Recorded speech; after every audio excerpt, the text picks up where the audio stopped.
Bonjour à tous, j'espère que vous allez bien. Ça fait sincèrement plaisir de vous retrouver les amis. Alors vous avez vu les amis, à l'Assemblée nationale hier, c'est parti dans tous les sens. C'est parti en freestyle. On a les députés de la France Insoumise qui ont fait montrer les photos des enfants de Gaza dans l'hémicycle. Et ça les amis, ça a vraiment pas plu. Alors avant de vous faire montrer Aymeric Caron, les désossés tous, pour leur expliquer c'était quoi les lois et les droits en France, on va se mettre Aymeric Caron qui va les pulvériser à l'Assemblée nationale.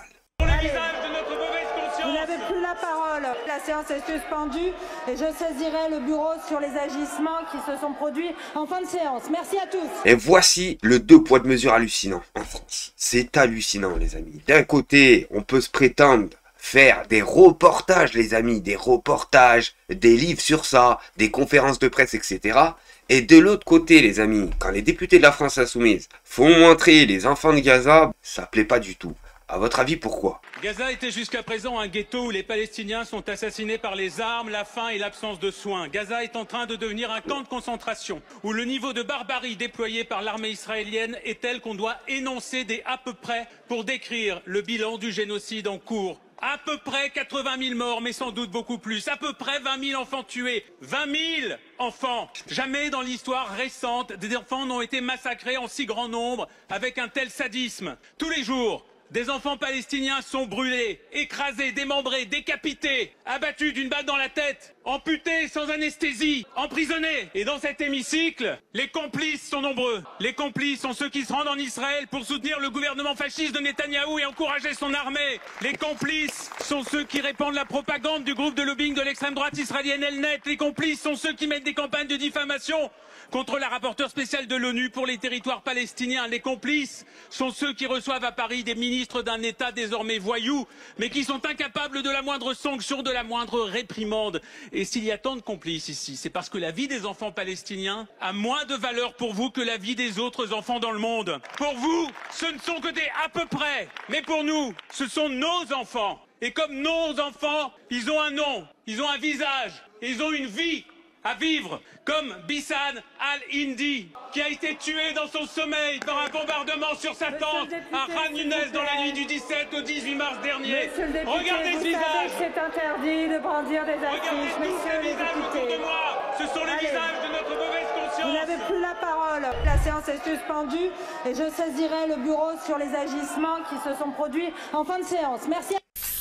Et là, on a Aymeric Caron qui va nous expliquer pourquoi montrer des photos des enfants de Gaza dans l'hémicycle alors qu'il savait que c'était interdit par le règlement. Aymeric Caron explique qu'il y a un règlement largement supérieur à celui de l'Assemblée. C'est le droit international. Bon, pourquoi avoir fait ça? C'est vraiment le minimum qu'on puisse faire pour les enfants palestiniens qui sont aujourd'hui complètement ignorés et qui vivent un calvaire depuis maintenant 1 an et demi. Et comme vous le savez, il y a 3 semaines, Israël a unilatéralement rompu le cessez-le-feu. Il faut que vous sachiez que chaque jour depuis la rupture du cessez-le-feu, il y a 100 enfants qui sont soit tués, soit grièvement blessés par l'armée israélienne. Et pourtant, quasiment plus personne n'en parle dans l'actualité, et dans la classe politique encore moins. Ce qui se passe à Gaza est une honte absolue. On ne cesse de le répéter avec notre groupe depuis 1 an et demi. On vient encore de se faire traiter d'antisémites par un représentant du gouvernement, alors que la seule chose que nous faisons depuis 1 an et demi, c'est de dénoncer le calvaire que subissent les Palestiniens en dehors de tout respect du droit international. Est-ce qu'on a entendu parler de droit international aujourd'hui dans la réponse du ministre? Absolument pas. Le droit international, la France est en train de l'enterrer à Gaza. Et c'est une honte pour notre pays, un déshonneur, une marque qui restera extrêmement longtemps sur notre pays. Et ce gouvernement-là en est responsable. Et vous connaissez très bien le règlement de l'Assemblée, vous savez que vous n'avez pas le droit de les montrer ces photos. Si je peux me permettre, juste pour répondre, il y a un règlement pour moi qui est largement supérieur au règlement de l'Assemblée nationale et qui devrait tous nous obliger. C'est précisément le droit international. Ça, c'est le règlement des civilisations entre elles. Et ici, tout le monde, pas notre groupe, mais le président de l'Assemblée nationale, en tout cas, je n'ai pas beaucoup entendu parler de respect du droit international depuis 1 an et demi. Mais en fait, c'est un deux poids de mesure hallucinant comme d'habitude en fait. Quand ça se passait en Ukraine, on est là et on se lève. Les députés de la France Insoumise condamnent. On est bien d'accord. Alors pourquoi quand ça se passe de l'autre côté du monde, dans le pays du bien, quand c'est des enfants palestiniens, ça marcherait pas de la même façon? En fait, la question qu'on va se poser, c'est quel intérêt ils ont à ceux qui protègent le pays du bien, quel intérêt ils ont à protéger les plus criminels de ce monde-là? Pour continuer sur ce que disait Aymeric Caron à l'instant, juste pour redire en termes de démarche ce que nous avons fait depuis maintenant 18 mois qu'un génocide a lieu aux yeux de tout le monde, puisque je rappelle que nous sommes face au premier génocide filmé du 21e siècle, de toute l'histoire même de l'humanité, et que nous avons demandé à de multiples reprises à ce qu'il y ait juste des minutes de silence dans l'Assemblée pour les victimes palestiniennes, et qu'il n'y a jamais eu dans cette Assemblée, en 18 mois de génocide, malgré le nombre de dénonciations par tous les organismes internationaux, nous n'avons jamais fait une seule minute de silence. Vous vous imaginez? Les députés de la France Insoumise demandent une minute de silence pour toutes les victimes qui se sont passées, et eux, ils le font pas. À votre avis, pourquoi? Voilà, ça c'est hallucinant, franchement, c'est un manque de respect total. C'est un manque de respect total. De l'autre côté, on l'a fait, le minute de silence, on l'a fait. La marche contre l'antiseptique, on l'a fait aussi. La marche du 7 octobre, on l'a fait aussi. Alors pourquoi pas dénoncer ça aussi, à votre avis? Pour les victimes palestiniennes. Nous avons ensuite demandé, au moment où, légitimement, et nous l'avons soutenu, l'Assemblée nationale a été illuminée, notamment suite à la mort des enfants Biba, qu'il y ait aussi une illumination de l'Assemblée nationale pour les 18 000, 20 000 enfants palestiniens qui ont d'ores et déjà été tués. Je rappelle que... Attendez, 20 000 enfants qui ont été tués, 20 000, et encore, je vous le dis, hein, on n'est pas allé chercher. Quand on va commencer à faire un nettoyage, nettoyer les bâtiments détruits et tout, je vous dis, ça va être une boucherie, mais vraiment une boucherie. On n'a jamais vu ça. Gaza est aujourd'hui l'endroit au monde où il y a le plus d'enfants amputés par nombre d'habitants. Donc, nous avons fait plusieurs démarches. Je rappelle même que le président de la République avait, notamment lorsque je l'interpellais sur des enfants franco-palestiniens qui ont été tués, avait dit qu'il pourrait y avoir un hommage aux victimes franco-palestiniennes qui avaient été tuées et que cet hommage n'a jamais eu lieu. Donc nous avons fait toutes les démarches possibles pour que juste une fois dans cette Assemblée, de manière solennelle, de manière digne, l'Assemblée nationale dans son entièreté puisse dire le dégoût que nous inspire le génocide. Et les seules réponses qui nous ont été faites, c'est soit un silence, soit des refus. Non mais voilà, c'est simple en fait, hein. Voilà comment ils considèrent, je vous le dis tout de suite, hein, les musulmans dans ce monde. Voilà comment ils considèrent, comme des sous-humains, comme une sous-espèce, c'est simple comme bonjour. La preuve les amis, la preuve, on explique qu'il y a eu 20 000 victimes, 20 000 victimes, et c'était pas des adultes, hein. Une minute de silence on demande, ils veulent pas. C'est gravissime quand même. Et après ils demandent du respect. Mais s'il n'y a pas de respect de l'autre côté, ça peut pas être mutuel, je vous le dis tout de suite. Donc, nous avons juste fait une chose simple qui a désespéré l'extrême droite. Ils ne supportent pas de voir les visages des enfants. Les visages d'enfants dont la principale caractéristique d'un génocide est justement la déshumanisation.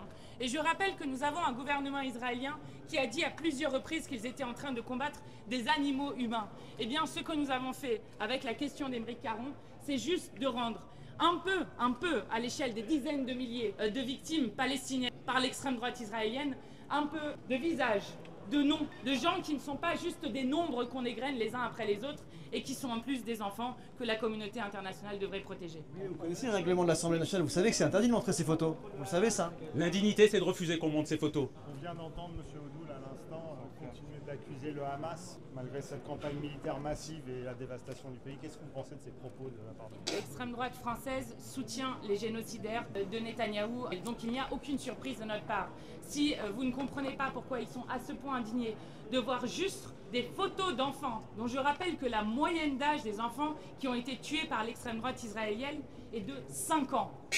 Qu'est-ce que des enfants ont à voir là-dedans? Expliquez-moi. Qu'est-ce que des gens ont à faire à être tués comme ils le sont maintenant par centaines, voire par milliers en Cisjordanie, lorsque l'on vire 40 000 Palestiniens de camps en Cisjordanie, là où le Hamas n'existe pas. Donc ça suffit ce qui est dit par l'extrême droite partout pour faire une seule chose, c'est-à-dire mettre au sol le droit international. Et nous sommes fiers de porter la voix de la paix et du droit international avec le groupe parlementaire depuis maintenant 18 mois, où pratiquement chaque semaine, nous avons posé une question au gouvernement pour refuser ce qui était en train de se passer. Et je crois que ceux qui s'habituent à ce qui est en train de se passer sont ceux qui sont en train de perdre leur humanité. Madame Panot, est-ce que vous soutenez les manifestations contre le Hamas à Gaza? Il y a des manifestations contre le Hamas à Gaza. Je soutiens le peuple palestinien et je soutiens le fait qu'il puisse vivre en paix et en dignité dans ce qu'a défini le droit international, c'est-à-dire la possibilité d'avoir 2 États jusqu'à preuve du contraire, sauf si les acteurs se mettaient d'accord pour une autre solution.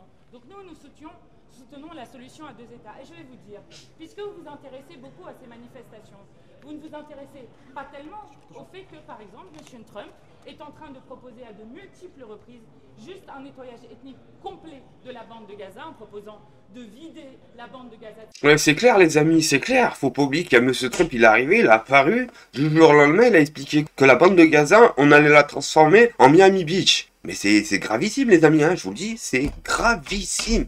Et tu vas en faire quoi de la population, imbécile? Tu vas en faire quoi de la population? Le peu de population palestinienne qui reste là-bas. Tu vas en faire quoi? Tu vas les pousser en Égypte? Et ce qu'ils expliquent en plus à la télé, sans bégayer, hein, ça c'est choquant, je vous le dis, c'est que les Palestiniens voudraient partir. C'est que les Palestiniens voudraient partir. C'est que maintenant, en plus, ils les appellent plus les Palestiniens, hein. Ils les appellent les Gazaouis. Mais c'est encore des Palestiniens, c'est encore des Palestiniens. Vous avez pas compris en fait. Il explique que les Gazaouis veulent partir de chez eux, ils sont bien contents, ils pourront vivre en paix, tranquille. Non, ça marche pas comme ça. Imaginez-vous du jour au lendemain, l'Allemagne nous fait la même chose. Ou disons la Russie, on a intention avec la Russie. Ils nous dégagent, voilà, ils nous grattent, et au bout d'un moment, il nous reste que le port de Marseille. Ils vont nous expliquer la même chose? Les habitants, et d'ailleurs, je veux saluer le fait que le président de la République soutienne le plan arabe de reconstruction de Gaza, même si les actes sont toujours attendus, mais qui pour une fois met un petit geste de refus d'un plan qui, je le rappelle, a amené jusqu'à Trump et Musk à partager sur les réseaux sociaux une vidéo absolument abjecte faite par de l'intelligence artificielle, où vous voyez d'abord les ruines de Gaza se transformer en Riviera du Proche-Orient, avec M. Netanyahou et M. Trump en train de boire un cocktail sous une statue dorée de M. Trump. Donc ce qui devrait vous inquiéter, c'est de savoir pourquoi est-ce qu'on est en train de détruire toute possibilité de deux États qui sont justement la possibilité pour le peuple israélien et pour le peuple palestinien. Et on va finir avec Antoine Léaumont, député de la France Insoumise, qui explique « À Mayotte, les macronistes reprennent le programme de Jean-Marie Le Pen et s'attaquent au droit du sol. Souvenez-vous qu'on ne sait jamais la grandeur de la France en diminuant la taille de la République. On n'expulse pas la misère, on la combat. » 4 mois, Mayotte était frappée par le cyclone Chido. C'est l'une des plus grandes catastrophes naturelles que notre pays ait connues, et je veux envoyer depuis cette tribune, au nom du groupe LFI et de tous les députés, notre salut fraternel aux habitants de Mayotte, durement frappés par ce drame. Je veux aussi remercier les insoumises Nadège Amo-Mangoli, Mathilde Digné et Aurélie Trouvé, qui se sont rendues sur place pour porter à Mayotte les mots de fraternité que je porte aujourd'hui depuis ce lieu sacré de notre République commune. Oui, la fraternité, c'est cette belle idée de notre devise nationale qui s'est d'abord exprimée après ce terrible cyclone. Car quand la catastrophe nous frappe, on ne demande pas les papiers de la personne qui nous vient en aide et on ne les demande pas à la personne que l'on secourt. Oui, la fraternité, celle dont notre peuple a fait la démonstration en levant 43 millions d'euros pour Mayotte, avec plus de 300 000 dons envoyés à la Fondation de France. Secourir, soigner et reconstruire, voilà le message magnifique que nos compatriotes ont envoyé dans la tourmente. Mais aujourd'hui, que faisons-nous ici? Mettons-nous en œuvre des moyens pour reconstruire et pour remplacer l'habitat informel par des logements pérennes? Non. Agissons-nous pour que les Mahorais aient un accès à l'eau potable et que cessent les coupures? Non. Prenons-nous des mesures pour lutter contre la pauvreté, le chômage, la vie chère, les pénuries ou l'insécurité alimentaire? Non. Sommes-nous en train de nous mobiliser contre l'épidémie de chikungunya qui touche Mayotte depuis mars et place ce département en insécurité sanitaire? Non. Allons-nous donner des moyens à l'école pour garantir un droit à l'éducation aux 15 000 enfants exclus du système scolaire? Non. Rétablissons-nous par ce texte une police de proximité pour lutter contre l'insécurité à Mayotte? Non. Alors de quoi parlons-nous? Nous parlons de mettre en cause le droit du sol, c'est-à-dire de mettre en cause ce qui fait de nous des Français. Oui, le droit du sol, c'est la France, car le droit du sol, c'est la République. Et si les Mahorais ont voté à 4 reprises pour continuer à faire partie de notre patrie commune, ce n'est pas pour que soit mis en cause, au nom de Mayotte même, ce qui fait de nous un peuple. Depuis cette tribune, je dis à nos compatriotes Mahorais, personne ici ne nie que l'immigration à Mayotte pose un défi à notre capacité d'accueil. Mais l'immigration n'est pas une donnée idéologique, c'est une donnée matérielle et une réalité humaine, c'est un fait. Elle se produit et la question posée est de savoir comment on y répond. Certains ici, à l'extrême droite, vous diront que l'immigration est la cause de tous nos maux et que pour régler tous nos problèmes, il suffit de mettre fin au droit du sol. Ils le disent pour Mayotte, ils le disent pour l'Hexagone, ils le disent pour la France. Ceux-là vous mentent et ils font pire. Car il nie que la France est et a toujours été une terre d'immigration, que notre pays et notre peuple se sont construits avec et par l'immigration, qu'aujourd'hui 20 millions de nos compatriotes ont au moins un ancêtre qui était étranger et que dans l'Hexagone comme à Mayotte, l'immigration fait partie de notre histoire nationale. Et c'est pourquoi ceux qui vous parlent ainsi de l'immigration ne vous parlent jamais des causes du départ. Ils ne vous parlent jamais de la pauvreté, de la maladie, des persécutions, de la guerre ou du changement climatique. Ils ne vous disent jamais que la cause principale de l'exil, c'est le capitalisme. C'est le capitalisme qui produit l'hyper-richesse de quelques privilégiés et la pauvreté du très grand nombre. Oui, à Mayotte comme ailleurs, la pauvreté est la première cause de l'immigration. Car si le niveau de vie à Mayotte est 4 fois inférieur à celui de l'Hexagone, il est 10 fois supérieur à celui des Comores, si bien que cette zone du monde est l'une des 6 frontières avec la plus forte discontinuité socio-économique. Collègues, aujourd'hui, vous reprenez une solution de Madame Le Pen, mettre en cause le droit du sol, et vous essayez de vous rassurer en disant que cela ne concerne uniquement Mayotte, mais ne voyez-vous pas le piège qui vous est tendu? Car quand vous aurez cautionné l'idée qu'on répond aux enjeux associés à l'immigration par la mise en cause du droit du sol, ne voyez-vous pas la pente qui est prise? L'extrême droite vous dira que dans toute la France, la question est posée. D'ailleurs, elle vous parle de submersion migratoire. Elle vous dit que ce que vous avez fait pour Mayotte, il faudra le faire pour la France entière. Et voilà comment, par touche impressionniste, vous aurez mis en place le programme non seulement de Marine Le Pen, mais celui de Jean-Marie Le Pen. De Jean-Marie Le Pen, oui, voilà ce que vous faites. Aussi, je vous alerte, écoutez-les, ayez le doigt tremblant en votant sur cette question du droit du sol.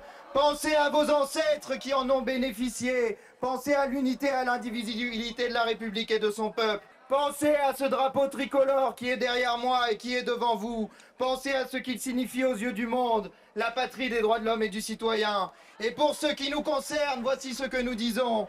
On ne fait jamais la grandeur de la France en diminuant la taille de la République. On n'expulse pas la misère, on la combat. Combattre la misère, c'est faire de la France un pays à la hauteur des promesses de la République, celle qui fait de l'égalité et de la fraternité davantage qu'il ne vise, celle qui en fait un programme politique et de gouvernement à Mayotte, en France et dans le monde. Sur ce les amis, merci de m'avoir suivi. N'oubliez pas, un petit like et un petit commentaire, ça fait toujours plaisir. Et si t'es pas abonné, abonne-toi. C'est totalement gratuit. Merci à tous, à la prochaine vidéo.